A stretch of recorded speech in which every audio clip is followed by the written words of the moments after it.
जय गुरुदेव। स्वामी जी, अनजाने में हुई जीव हत्या का पाप कैसे क्षमा होता है? स्वामी जी ने कहा, कोई लकड़ी के अंदर कीड़ा है और जला दिया और वह मर गया तो वह आपने जान करके नहीं किया।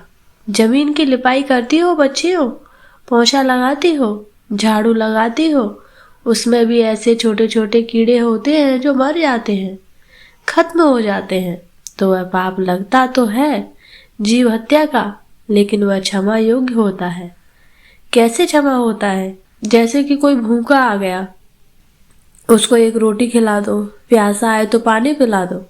आप सत्संग की बात ही करो, सत्संगियों से भाव भक्ति जिससे मजबूत हो, जिससे उसके अंदर ध्यान भजन और सुमरन करने की शक्ति आ जाए, तो यह दोनों पापों से खत्म हो जाते हैं। लेकिन अपने हाथ पैर से, आंख कान से जो काम करते हो वह कर्मणा पाप कहलाता है। इस कर्मणा पाप को काटने में ज्यादा मशक्कत करनी पड़ती है। स्वामी जी, दुनिया के कार्यों में कामयाब होने और महापुण्य लेने का तरीका क्या है? महाराज जी ने कहा, आप एक एक आदमी 10-10 घर ले लो और उनमें जितने नामदानी है, जो नामदान भूल गए हैं, उनको याद करा दो, उनको सुमरन ध्यान और भजन सिखा दो। आप इस काम में लगो, यह बड़ा पुण्य का काम है। और जो लोग अगर यही काम कर ले गए तो ये दुनिया के काम होने में आसानी हो जाएगी, गुरु की दया हो जाएगी, प्रभु की दया हो जाएगी।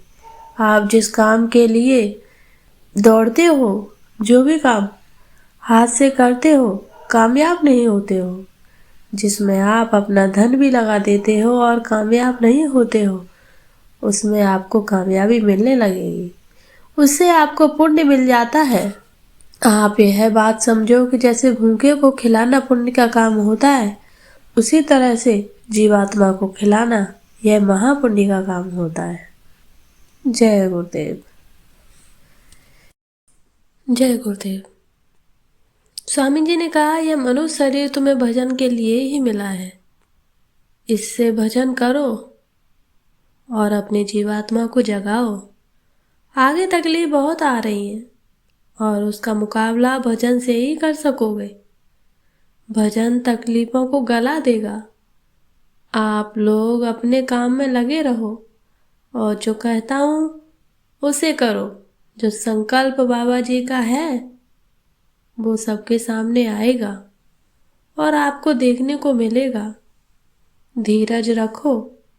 समय बलवान होता है, समय रुला देता है और समय हंसा भी देता है। जय गुरुदेव।